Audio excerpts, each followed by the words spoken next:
आज 15 दिवस झाले यज्ञा बाळावर अन्याय होऊन. पण अजूनसुद्धा बाळाला न्याय मिळालेला नाही आहे. आणि काही लोक तर म्हणजे बोलायचंही विसरून गेले. म्हणजे सोशल मीडियावर आता जास्त बोललं जात नाही.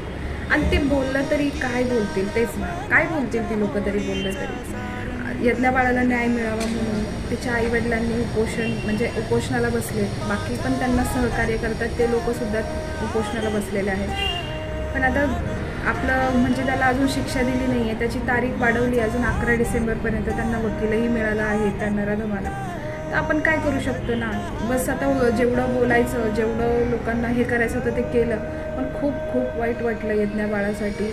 आणि यज्ञा बाळाचं हे प्रकरण झालं त्याच्यानंतर 5-6 प्रकरणं असे परत झाले.